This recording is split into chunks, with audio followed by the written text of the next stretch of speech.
ಆ ಸರಳ ಮದುವೆಗೆ ಒಂದು ಮಾದರಿಯಾಗಿರುವಂತವ್ರು.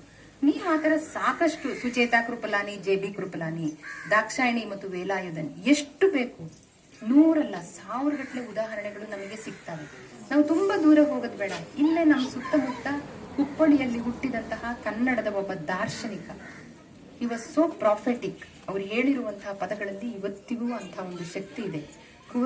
ಕುಪ್ಪಳಿ ವೆಂಕಟಪ್ಪ ಮತ್ತು ಪುಟ್ಟಪ್ಪ, ಕುವೆಂಪು ಅಂತ ನಾವೇನು ಗೌರವಿಸ್ತೀವೋ ಅವರು ಇದನ್ನ ಮಂತ್ರ ಮಾಂಗಲ್ಯ ಅಂತ ಹೇಳಿ ಸಾಕಷ್ಟು ಜನಪ್ರಿಯಗೊಳಿಸಿದ್ರು. ಮತ್ತೆ ಇಲ್ಲಿ ಸೇರಿರುವ ಜೋಡಿಗಳಲ್ಲಿ ಗಣಪತಿ ಸರ್ ಇರ್ಬೋದು, ನಾಗೇಶ್ ಮಾಡಿಸ್ತಾ ಇರ್ಬೋದು, ಸಾಕಷ್ಟು ಜನ ಇಲ್ಲಿ ಸೇರಿರೋರಲ್ಲೇ ಆ ಮಂತ್ರ ಮಾಂಗಲ್ಯವನ್ನು ಒಪ್ಪಿ ಮದುವೆ ಆಗಿದ್ದಾರೆ.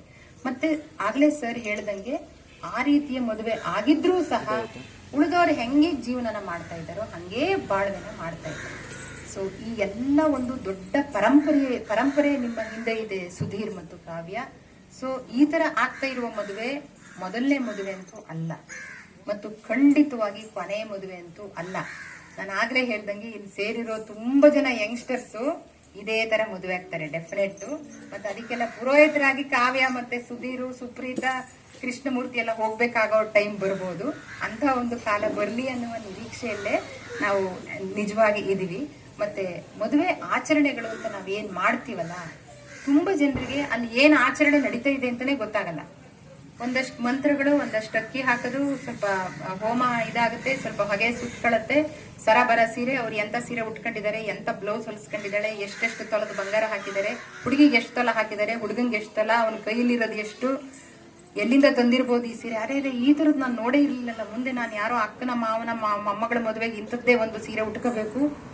ಇಂಥದ್ ಬಿಟ್ರೆ ಮದುವೆಗೆ ಸಂಬಂಧಿಸಿದಂಗೆ ಅಥವಾ ಹುಡುಗಂಗೆ ಸಂಬಂಧಿಸಿದಂಗೆ ಅವ್ರ ಬದುಕಿಗೆ ಸಂಬಂಧಿಸಿದಂಗೆ ಏನು ನಡೀತಾನೆ ಇರಲ್ಲ. ಆಕ್ಚುಲಿ ನಾವು ಇಡೀ ಸಮಾಜದ ಸೋಷಿಯಾಲಜಿ, ಸಮಾಜಶಾಸ್ತ್ರನ ಅರ್ಥ ಮಾಡ್ಕೊಳ್ಬೇಕು ಅಂದ್ರೆ ಒಂದ್ ಮದುವೆಗೆ ಹೋಗಿ ಸುಮ್ಮನೆ ಒಂದ್ ಬದಿ ಮೂಲೆಯಲ್ಲಿ ಕುರ್ಚಿ ಹಾಕೊಂಡು ನೋಡ್ತಾ ಕುತ್ಕೋಬೇಕು. ಯಾರ್ಯಾರು ಹೆಂಗ್ ಮಾಡ್ತಾರೆ. ಯಂಗ್ಸ್ಟರ್ಸ್ದು ಬೇರೆ ಬೇರೆ ಒಲವಿರುತ್ತೆ, ಹುಡುಗಿಯರದ್ದೇ ಒಂಥರ ಚಿಗರೆ ತರ ಹಾರ್ತಾ ಇರ್ತಾರೆ, ಹುಡುಗರ ಕಣ್ಣೇ ಎತ್ತ ಕಡೆನೋ ತಿರುಗ್ತಾ ಇರುತ್ತೆ, ವಯಸ್ಸಾದವ್ರ ಕಣ್ಣು ಬೇರೆ ಕಡೆ ತಿರುಗ್ತಾ ಇರುತ್ತೆ, ಹೆಣ್ಣಿನ ಅಪ್ಪ ಅಮ್ಮಂದ್ರ ಕಣ್ಣು, ಗಂಡಿನ ಅಪ್ಪ ಅಮ್ಮಂದ್ರ ಕಣ್ಣು, ಎಲ್ಲರಿಗೂ ಅವರವರದ್ದೇ ಲೋಕದಲ್ಲಿ ಅವರವರದ್ದೇ ಇಂಟ್ರೆಸ್ಟ್ ಅಲ್ಲಿ ಎಲ್ಲ ತೇಲಾಡ್ತಾ ಇರ್ತಾರೆ.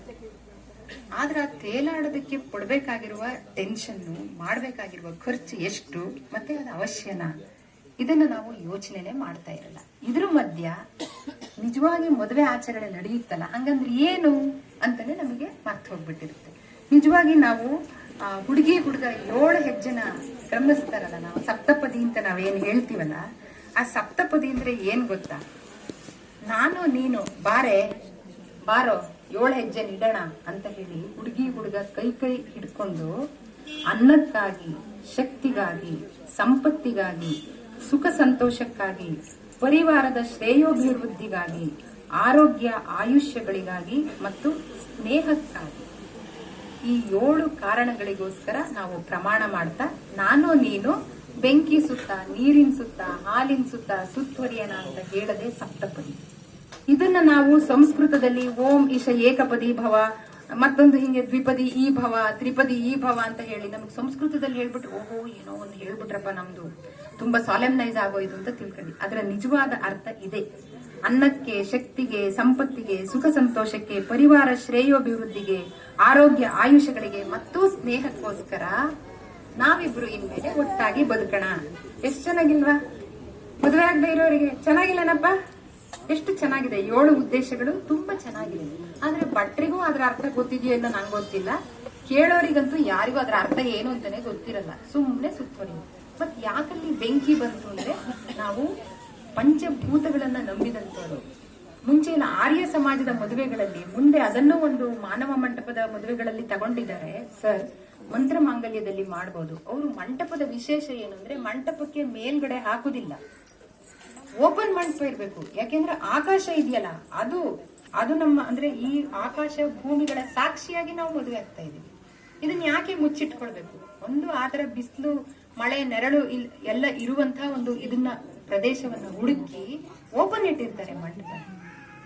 ಸೊ ನಾವು ಪಂಚಭೂತಗಳ ಸಾಕ್ಷಿಯಾಗಿ, ಕೆಲವರಿಗೆ ಬೆಂಕಿ ಸಾಕ್ಷಿ ಆಗ್ಬೇಕು ಅನ್ನಿಸ್ಬೋದು, ಕೆಲವರಿಗೆ ಜಲಧಾರೆ ನೀರ್ ಸಾಕ್ಷಿ ಅನ್ನಿಸ್ಬೋದು, ಇನ್ ಕೆಲವರು ಕುರಿ ಮಂದೆ, ಹಸುವಿನ ಮಂದೆ ಸಾಕಿರೋರಿಗೆ ಹಾಲು ಸಾಕ್ಷಿ ಆಗ್ಬೋದು, ಕ್ಷೀರ ಸಾಕ್ಷಿ ಆಗ್ಬೋದು. ಎಲ್ಲರೂ ಅವರವರಿಗೆ ಬೇಕಾಗಿರುವಂತಹ ಒಂದು ಪಂಚಭೂತವನ್ನ, ಪ್ರಕೃತಿಯನ್ನ ಸಾಕ್ಷಿಯನ್ನಾಗಿ ಇಟ್ಟುಕೊಂಡು, ಬಾರಪ್ಪ ಬಾರೆ, ನಾನು ನೀನು ಇನ್ಮೇಲಿಂದ ಇಂತಿಂತ ವಿಷಯಕ್ಕೋಸ್ಕರ ಜೊತೆ ಬದುಕಣ ಅಂತ ಹೇಳದೆ ಸಪ್ತಪದಿ.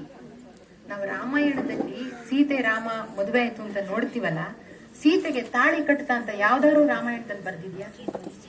ಅಥವಾ ಮಹಾಭಾರತದಲ್ಲಿ ದ್ರೌಪದಿ 5 ಜನ ಪಾಂಡವರನ್ನ ಮದುವೆ ಆದಾಗ 5 ಜನ 5 ತಾಳಿ ಕಟ್ಟಿದ್ರು ಎಲ್ಲರೂ ಬರ್ತಿದ್ಯಾ?